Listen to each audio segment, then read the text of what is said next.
Salut tout le monde, bienvenue à ce deuxième vidéo sur le jeu 1989 publié par GMT Games en 2012. Dans ce vidéo, nous allons voir trois bonnes différences qu'il y a avec Twilight Struggle. Tout d'abord, on ne peut passer sous silence les petits symboles qui se retrouvent maintenant en haut à droite des spaces à côté de la valeur de stabilité. Ces symboles-là vont déterminer le type de la space. Et il y a un paquet de types de space. Nous avons des spaces de worker ou de travailleurs représentés par le marteau, des spaces de fermiers représentés par l'espèce de faux, des spaces d'église représentés par un de ces deux symboles-là, dépendamment de la religion qui est montrée, là, catholique. On avait l'église luthérienne aussi en Allemagne de l'Est, puis il y a les deux églises orthodoxes en Roumanie puis en Bulgarie.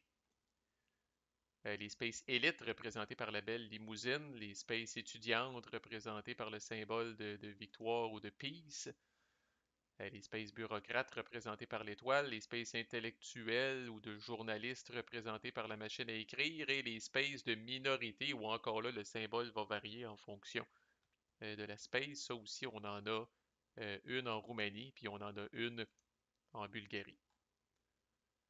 Fait que qu'est-ce que ça fait cette patente-là? Ben d'abord, ça va permettre à TED sur beaucoup d'événements, puis ça ajoute une richesse pour moi, énormément même, de dire par exemple, bon ben ajouter 4 supports dans des worker space, ajouter 2 supports dans des farmer space. Donc là, euh, c'est fou tout ce qu'on peut faire comme designer là, une fois qu'on implémente cette mécanique-là. Là.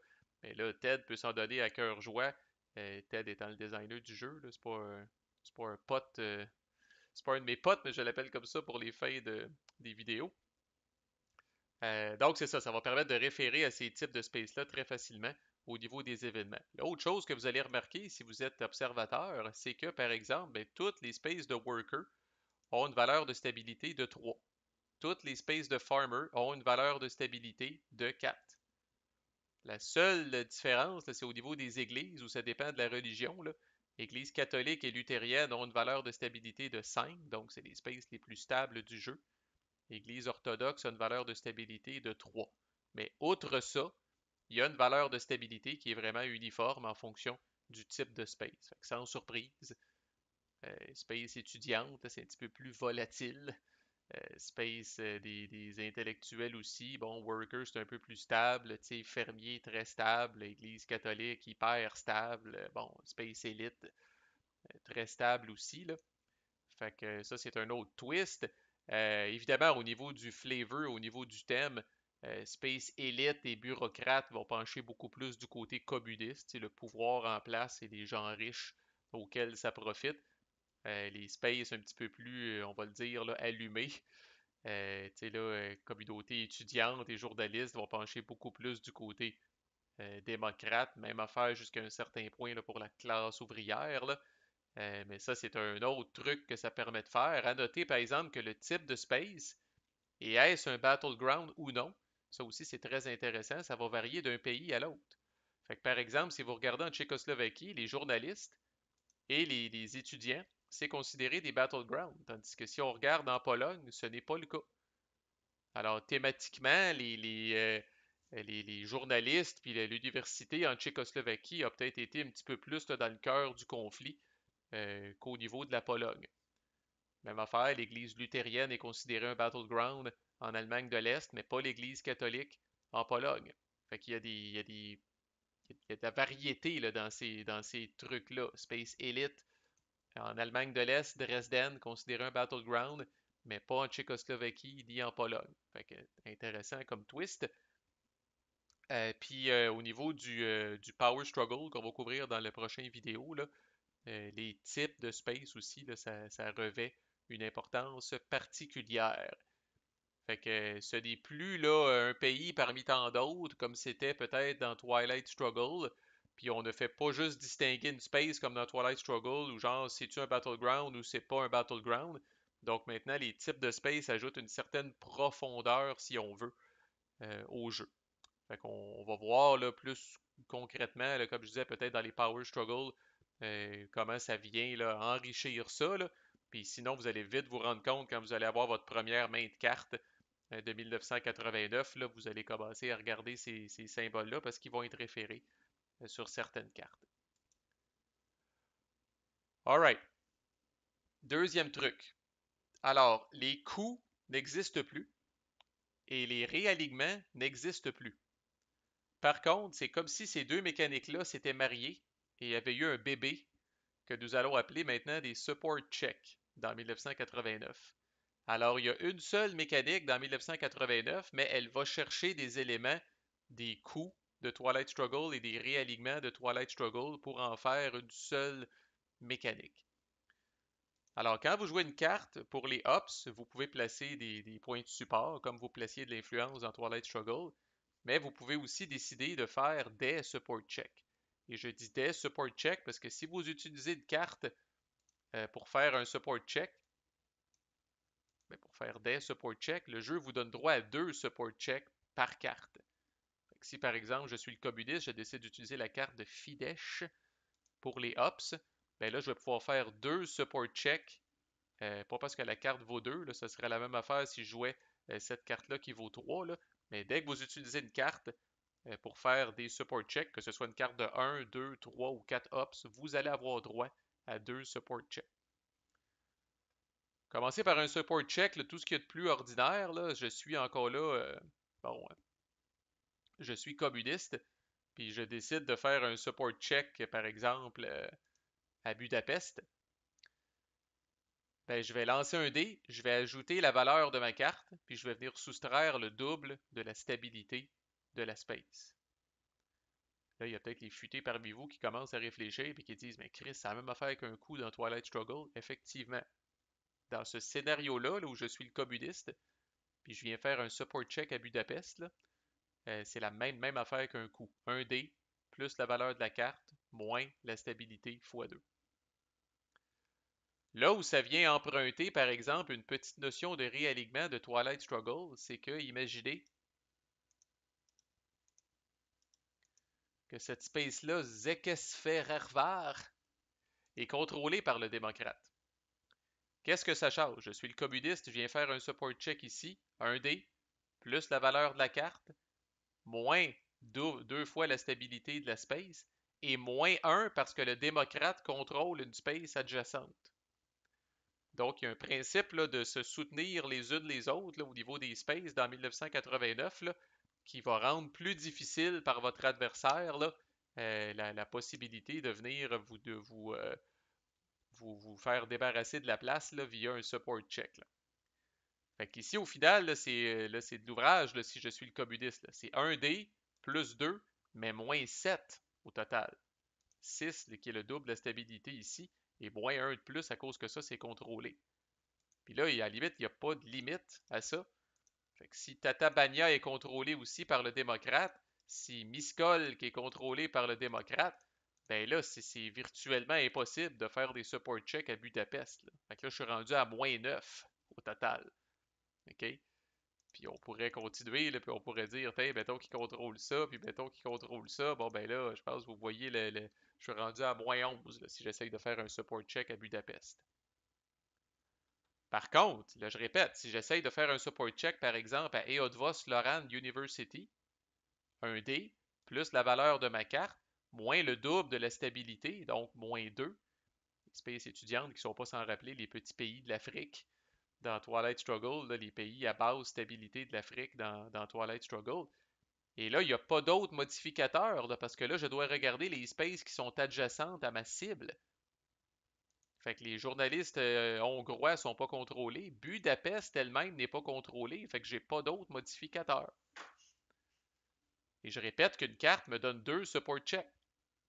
Alors, une fois que j'ai fait un support check à Eötvös Loránd, puis là, en passant, si je réussis à rouler plus haut, là, que si mon résultat final est positif pareil, après avoir lancé mon dé, ajouté la valeur de ma carte, soustrait le double de la stabilité, puis soustrait les spaces contrôlés par mon ennemi alentour, si le net de ça est positif, là, ça se comporte exactement pareil comme un coup dans Twilight Struggle, c'est que je commence par enlever l'influence de mon adversaire tant qu'il y en a, et une fois qu'il n'y en a plus, je commence à ajouter de mon influence. Fait que si par exemple je suis le communiste, je roule 5 ici, 5 plus 2, ça fait 7. Moins 2 fois la stabilité, qui est 2, il me reste 5. Alors pour 1, je viens enlever ça. 2, 3, 4, 5. Alors voilà le résultat au final. Et le dernier bout à vous dire, c'est que si je suis le communiste, encore une fois, et je viens faire un support check à Budapest, les spaces que moi je contrôle comme communiste qui sont adjacentes à Budapest, ça va venir me donner plus 1 sur le jet. Alors là, dans ce cas-là, c'est 1D plus la valeur de ma carte, moins 6, 7, 8, 9, 10, mais plus 1. Fait qu'au final, c'est moins 9 ici maintenant. Puis si Miskolc n'était pas contrôlé par le démocrate, mais était contrôlé par le communiste, ben là, oups, ça change le portrait. Puis si Tatabania n'est pas contrôlé ici, ben là, dans cette situation-là, je suis revenu à 1D plus la valeur de ma carte, moins 6, moins 7, moins 8, moins 7, moins 6. OK, donc comme communiste, je contrôle deux spaces adjacents, mais le démocrate contrôle deux spaces adjacents. On peut le voir comme quoi ça s'annule. Et Budapest se défend toute seule, si on veut, là, contre le support check. Là. Et dans un cas où, comme communiste, je viens prendre le contrôle de Tatabania, bien là, oups, soudainement, là, j'ai 1D, plus 2, plus 3, plus 4, plus 5, euh, plus 4, plus 3, puis là, ben, moins 6 au total. Fait que je me retrouve à, bon, dans ce cas-là, un D moins 3 au final, là. Mais j'ai un bonus là, au net, là, parce que je contrôle une space de plus que le démocrate adjacent, là. Fait qu'il faut quand même que je me frotte à la stabilité de Budapest, là, le double de sa stabilité, ce qui est pas rien, là. Mais quand même, je m'aide là, un petit peu, là, parce que je contrôle une space de plus que le démocrate. Fait que toutes sortes de façons, là, il n'y a personne, on dirait, qui fait ses support checks ou ses coups de la même façon, là. Il y a différentes façons de voir ça, là, dépendamment de votre expérience avec le jeu, là. Mais la vraie règle d'un support check, vous choisissez votre cible, vous lancez un dé, vous ajoutez la valeur en ops de la carte, vous ajoutez un pour chaque space adjacente que vous contrôlez, et vous soustrayez un pour chaque space adjacente que votre adversaire contrôle, et vous soustrayez le double de la stabilité de votre cible. À noter que qui contrôle la cible est complètement irrelevant, comme on dit, ça n'a pas rapport. Alors, même si le démocrate contrôle Budapest, ça ne change absolument rien. Alors, qui est en contrôle présentement de la space, ça n'a pas rapport, même si la space a une espèce de mix ici, là, de l'influence des deux, ça n'a pas rapport non plus. On ne fait que regarder les spaces adjacentes et la stabilité du pays. Fait que quand on utilise des cartes pour des support checks, on a le droit à deux support checks. Ça n'a pas besoin, les deux support checks n'ont pas besoin d'être dans la même space, ils n'ont même pas besoin d'être dans le même pays. Et vous n'avez pas besoin de les déclarer à l'avance non plus. Alors vous pourriez dire, je commence par un support check à Budapest, puis on verra, dépendamment de mon jet de dés, puis de ce que je réussis à accomplir, on verra où je vais faire vos deuxièmes. Vous n'avez pas besoin de vous commettre à l'avance.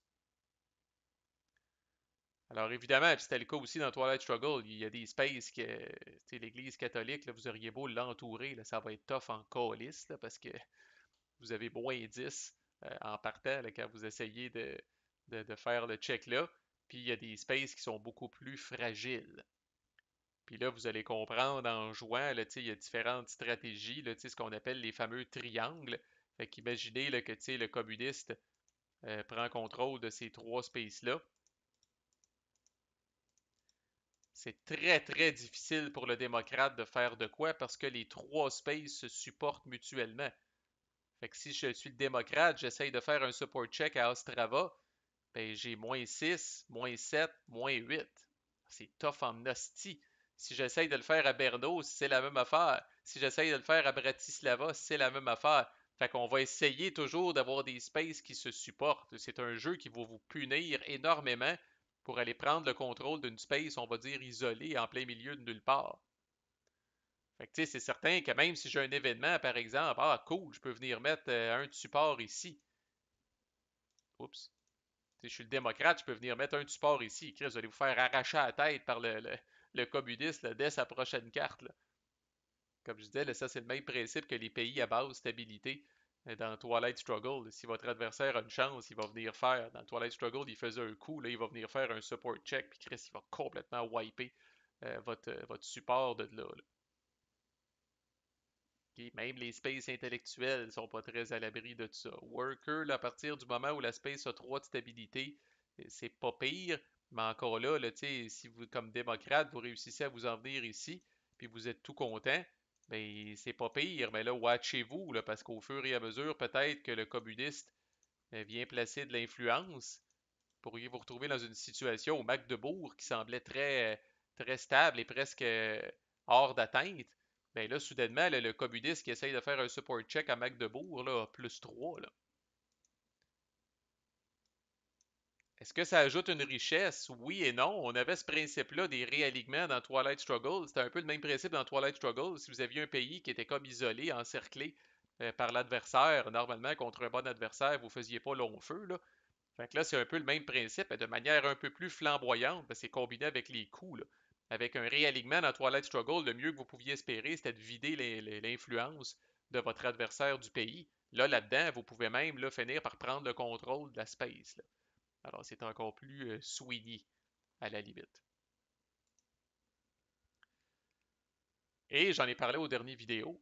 Le Tiananmen Square, c'est un peu comme la Space Race dans le sens où c'est maximum une fois par tour. Chaque joueur peut défausser une carte, ignorer tout ce qu'il y a sur cette carte-là en disant là, je l'envoie sur la place Tiananmen.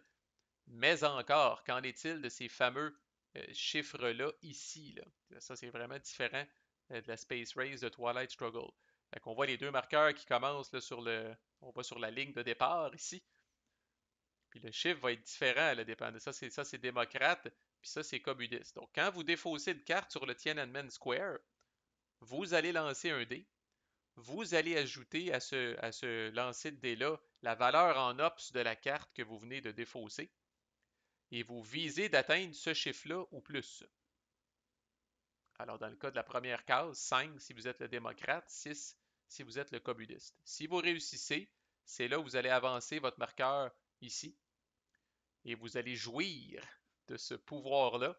Ça, c'est un peu le même principe, jusqu'à temps que votre adversaire vous rattrape.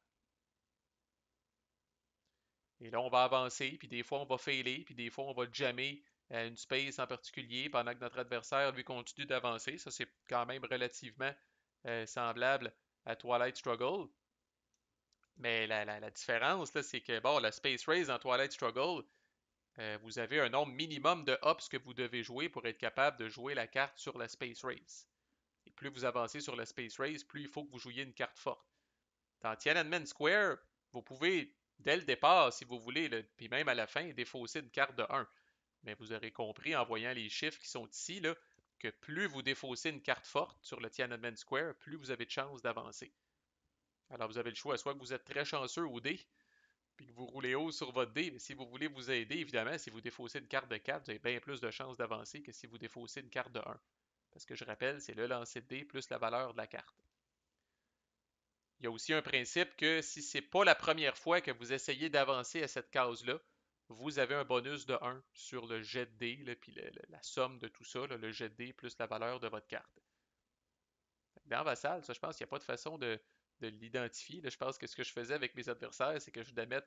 Supposons que je suis le démocrate, j'ai joué une carte de 1, j'ai roulé 2 sur mon dé, 1 plus 2, ça fait 3, j'ai pas réussi à me rendre là. Au prochain tour, parce que je répète, c'est une fois par tour au max. Au prochain tour, quand je vais me réessayer d'arriver ici, là, j'ai plus 1. Fait que là, si je joue une carte de 3, je roule 1, 3 plus 1, ça fait 5. Enfin, je me ramasse ici. Puis là, je vais supprimer ça pour dire que là, je me suis rendu là. Puis là, je suis rendu à essayer pour la première fois au prochain tour, la prochaine case. Et à noter que même si ça fait 10 fois que vous failez, vous avez juste plus 1. Okay, le jeudi, vous avez plus 1 si c'est pas la première fois que vous essayez d'atteindre cette case-là.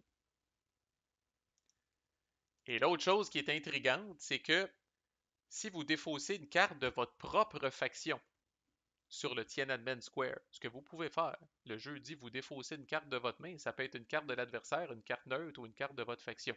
Si c'est une carte de votre faction, vous avez plus 1. C'est rare là, que ça arrive, là, parce que comme je dis, on va beaucoup utiliser ça comme le Space Race, comme une soupape pour se débarrasser d'une carte chiante de l'adversaire, mais dans les cas où ça arrive, vous allez avoir +1. Encore là, je suis démocrate, je défausse une carte de 3, je lance 1 sur mon dé, je défausse une carte de 3, mais une carte démocrate. Ben là, c'est 3 la valeur de la carte, +1 mon jet de dé, +1 parce que c'est une carte démocrate, ça me donne 5, je suis capable de me rendre ici. On va regarder les bonus rapidement parce que encore là, chaque space, dans la Space Race de Twilight Struggle, vous avez des spaces que c'est uniquement des VP. Là, ici, vraiment, chaque space fait une twist intéressante. Fait que le premier à se rendre ici va avoir +1 sur ses prochains jets de Tiananmen Square, tant qu'il n'est pas rattrapé par son adversaire. Alors, très intéressant. Là, ça peut faire en sorte que quelqu'un qui est en avance s'avance encore plus, à la limite. Personne qui est ici traite toutes les cartes de 1 comme étant des cartes de 2. Donc, les cartes qu'il a en main, là, des petites cartes, là, des cartes qui valent 1, là, souvent qu'on se dit, ah, Chris, je suis pogné avec des petites cartes. Bien, tant que vous êtes ici et que votre adversaire ne vous a pas rattrapé, les cartes de 1 que vous avez sont traitées comme des cartes de 2. Après ça, on a deux pouvoirs, si on veut, des one-shots. Premier arrivé, premier servi. Premier joueur qui arrive ici pige 3 cartes. Dans ces 3 cartes-là, va en garder une, va défausser les 2 autres. Très intéressant habituellement. Puis les cartes que vous discartez, ça peut même être des scoring cards. Quand même incroyable. Fait que pouvoir très intéressant. Les chances sont que sur 3 cartes, vous allez piger au moins une de vos cartes. Puis vous allez être capable de vous débarrasser peut-être de cartes chiantes de l'adversaire que vous ne verrez pas avant le prochain reshuffle. Premier joueur qui arrive ici enlève 2 supports de son adversaire n'importe où sur le board. Premier joueur qui arrive ici, après avoir reçu ses 8 cartes au début du tour, peut dire tiens, je prends cette carte chiante-là, je la défausse et je pige une carte de remplacement. La carte défaussée ne peut pas, par exemple, être une carte de scoring. N'empêche, ça change le portrait d'une main. Vous allez prendre la carte la plus horrible de votre adversaire, vous allez la défausser, puis vous allez piger une carte de plus. La personne qui est ici, sans que son adversaire soit là, peut faire un support check comme si elle venait de jouer une carte de 2 hops à la fin du tour. Un seul, pas deux. Donc, il appelle ça un free 2 hops support check. Donc, un jet de support check sur une cible comme si ça provenait d'une carte de 2 avec toute la mécanique qu'on a parlé tantôt. La personne qui est ici, une fois par tour, peut annuler l'événement d'une carte de l'adversaire puis la jouer uniquement pour les hops. C'est bon, ça va être fort en asti, mais là, on est rendu au bout de la traque. Il y a des games qu'on voit même pas ça. Mais par exemple, vous avez une carte de 4 de l'adversaire avec un événement chiant. Ben, quand vous dites, bon, j'utilise mon pouvoir de Tiananmen Square, vous jouez cette carte-là, vous utilisez uniquement les 4 hops, l'événement ne se produit pas. Et ici, l'épiphanie, la personne qui est ici, une fois par tour, peut jouer une carte à la fois pour les hops et pour l'événement. Ouf. Alors là, c'est le contraire. Vous êtes démocrate, vous avez une carte de 4 avec un événement fort dessus. Là. Ben, vous n'avez même pas à être déchiré. Ah, est-ce que je joue les hops ou je joue l'événement? Vous dites, j'utilise mon pouvoir de Tiananmen pour le tour et j'utilise les hops et l'événement dans l'ordre que vous voulez en plus. Là. Et en terminant, évidemment, là, vous avez vu ici là, que c'est très asymétrique. Là. Alors, le démocrate, si on veut, c'est une genre de progression linéaire. Alors, c'est plus facile au départ et plus ça avance sur la track, plus c'est difficile. Et à la fin, c'est difficile en calice. Fait que 10, je sais pas si vous savez, là, mais je répète, là, la valeur des cartes, c'est de 1 à 4. Fait que même si vous jouez une carte de 4, faut que vous rouliez 6 sur votre dé pour être capable d'aboutir à cette case-là. C'est tough en chien, là. Là, vous allez dire, ah, mais si je joue une carte de 4, mais que c'est ta carte à toi, ok, vous allez avoir +1, là, il vous faut un 5. Puis si c'est pas la première fois que vous vous essayez, puis vous jouez une carte de 4, puis c'est une de votre faction en plus, ben là, avec un 4, vous êtes correct. 4 sur le dé, +4 la valeur de la carte, +1 parce que c'est votre carte, +1 parce que c'est pas la première fois que vous essayez, vous arrivez à 10. Mais c'est tough en crise. Le communiste l'a pas facile au départ. Alors pendant un bout, là, les 5 premières cases, c'est plus difficile pour le communiste, mais le communiste, lui, ça va faire plus une cloche, sa courbe. Là. Fait que ça part plus haut, ça monte, ça plafonne à 8 ici, puis après ça, ça descend. Là. Si le communiste réussit à passer le fameux 8 qui est là, ouf, Chris, il va aller chercher les autres pouvoirs pas mal plus facilement, puis le démocrate va avoir beaucoup de difficultés à le rattraper. Là.